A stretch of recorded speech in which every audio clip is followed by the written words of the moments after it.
Υποψηφίων δευτέρου γύρου. Μεγάλων πόλεων, περιφερειών κτλ. Μεταφερόμεθα Θεσσαλονίκη. Μάλιστα. Τον κύριο Γιουλέκα. Τον καλημερίσουμε. Γεια σας κύριε Γιουλέκα. Καλημέρα κύριε Γιουλέκα. Καλημέρα από τη Θεσσαλονίκη. Σήμερα η Θεσσαλονίκη έτσι ξύπνησε ηλιόλουστη. Με αέρα βέβαια, αλλά αέρα, νοτιά. Τώρα εσείς τι ικανοποιημένος κύριε Γιουλέκα από το με καλό άνεμο. Με καλό άνεμο. Με καλό άνεμο θα δούμε. Αν είναι καλός άνεμος για σας, ούριος που λέμε. Είναι πάντως, υπάρχει ικανοποίηση στο συνδυασμό σε εσάς για το ποσοστό του πρώτου γύρου. Τι λέτε? Δεν πήγατε, λένε μερικοί, για να το προσθέσω, δεν πήγατε τόσο καλά όσο πήγαινε ο κ. Παπαγεωργόπουλος πριν. Βέβαια. Προηγούμενες εκλογές. Ότι εδώ μιλάμε για εκλογές οι οποίες γίνονται μέσα σε ένα πρωτοφανές κλίμα μιας οικονομικής κρίσης. Από την άλλη πλευρά υπάρχει μια τεράστια αποχή. Στη Θεσσαλονίκη δεν άγγιξε τα όρια που άγγιξε στην Αθήνα, σε άλλες πόλεις, αλλά πάντως είναι πολύ μεγάλη αποχή. Πάρα πολύ μεγάλη αποχή. Και από εκεί και πέρα για το ποσοστό που με ρωτήσατε, ναι, εγώ πιστεύω ότι είναι σαφέστατο το προβάδισμα, ένα προβάδισμα ασφαλείας, ένα προβάδισμα που με σκληρή δουλειά θα επισφραγίσει το αποτέλεσμα της νίκης την ερχόμενη Κυριακή. Με σκληρή δουλειά μέχρι το βράδυ που θα κλείσουν. Περιμένατε δηλαδή καλύτερο αποτέλεσμα κύριε Γιουλέκα? Οι 4,5 μονάδες διαφορά ανάμεσά μας νομίζω ότι είναι μια διαφορά που ακριβώς στέλνει ένα μήνυμα. Ένα μήνυμα ότι η Θεσσαλονίκη επιλέγει κάτι διαφορετικό, κάτι νέο, κάτι που έρχεται για πρώτη φορά στην τοπική αυτοδιοίκηση. Και αυτό είμαστε εμείς. Για καθίστε όμως τώρα, για να μιλάμε εκτός από την κλασική γλώσσα της πολιτικής, τη γλώσσα των κανονικών ανθρώπων.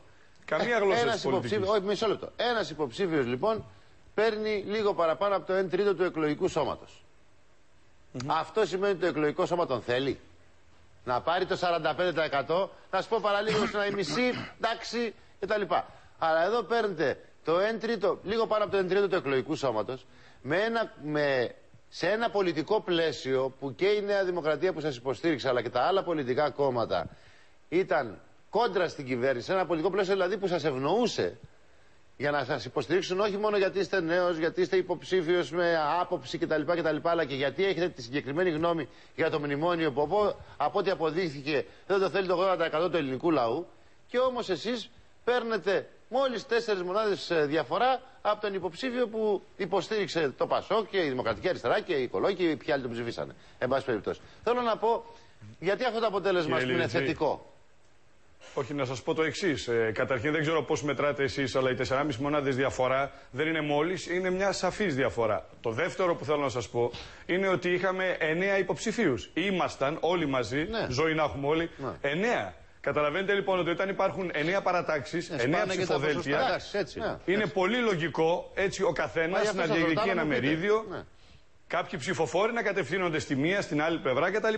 Στο δεύτερο γύρο βέβαια, εκεί υπάρχουν κάποιοι διαφορετικοί συσχετισμοί. Για να δούμε λοιπόν, σε ποιους συσχετισμούς απευθύνεστε? Στο συσχετισμό που λέει ψηφίστε Γιουλέκα γιατί είναι ο ικανότερος, ο καλύτερος και έχει πρόγραμμα για τη Θεσσαλονίκη, ή ψηφίστε Γιουλέκα γιατί όπως είπε ο κύριος Σαμαράς εχθές δεν πήρε ο Παπανδρέου το μήνυμα από την πρώτη Κυριακή και θα το πάρει τη δεύτερη? Κύριε Λιριτζή, εμείς απευθυνόμαστε σε όλους και λέμε ζητούμε τη στήριξή τους γιατί εμείς ερχόμαστε να ενώσουμε τη Θεσσαλονίκη. Τώρα από εκεί και πέρα είναι λογικό ότι σε αυτές τις εκλογές φυσικά πέρα από τα πρόσωπά μας δηλαδή, πέρα από τα προγράμματά μας και τις προτάσεις μας, σίγουρα επηρεάζει το πολύ βαρύ πολιτικό κλίμα. Δηλαδή όταν κάποιος έρχεται και κόβει μισθούς και συντάξεις, αυτό δεν μπορεί να μην επηρεάσει. Εάν έχετε απευθυνθεί σε κάποιους συνδυασμούς και ζητάτε τη στήριξή τους, αν έχετε κάποια, πώς να σου πω, συνεργασία στη βάση ενός προγράμματος. Δηλαδή να πείτε, παιδιά, εμείς θα πάμε με αυτό το πρόγραμμα στη Θεσσαλονίκη, ελάτε να συνεργαστούμε. Πέρα από τους πολίτες. Οι πολίτες γι' αυτό θα σας ψηφίσουν ή όχι. Μιλάω για τους υπόλοιπους συνδυασμούς τώρα. Τι λέτε? Εμείς το πρόγραμμά μας το έχουμε παρουσιάσει από την πρώτη στιγμή. Από το τέλος των αποτελεσμάτων της πρώτης Κυριακής ζητήσαμε ανοιχτά τη στήριξη από όλους τους πολιτικούς χώρους, χωρίς καμία εξαίρεση, και αυτό για μας είναι πολύ σημαντικό. Φυσικά εκτός από το χώρο του κ. Μπουτάρη, που είναι ο άλλος υποψήφιος με τον οποίο μπαίνουμε στο δεύτερο γύρο. Καταλαβαίνετε. Γι' αυτό σας λέω να μιλάμε σαν κανονικοί άνθρωποι. Είσαστε βουλευτής της Νέας Δημοκρατίας. Βουλευτής της Νέας Δημοκρατίας και μου λέτε ότι ζητήσατε. Δεν είμαστε κανονικοί. Όχι, γιατί μου λέτε τώρα ότι ζητήσετε στήριξη από όλους τους πολιτικούς χώρους και τόσο τον κύριο. Λες και είστε ανεξάρτητος. Μα υπάρχουν σαφείς διαφορές. Πήγατε στο Κουκουέ και του είπατε ψηφίστε με? Όχι, πήγατε στην Ανταρσία και του είπατε ψηφίστε με? Στον κύριο Κουράκη του ΣΥΡΙΖΑ? Μα θέλω να πω κύριε Γιουλέκα, ο καθένας εκφράζει. Ξέρετε γιατί σας ρωτάω? Διότι σήμερα υπάρχουν δημοσιεύματα ότι η Νέα Δημοκρατία που σας υποστήριξε πάει να κάνει υπόγειες συμφωνίες με τα κόμματα της αριστεράς για να υπερψηφιστούν οι υποψήφοι στις μεγάλες πόλεις. Η μία μεγάλη πόλη είναι η Θεσσαλονίκη.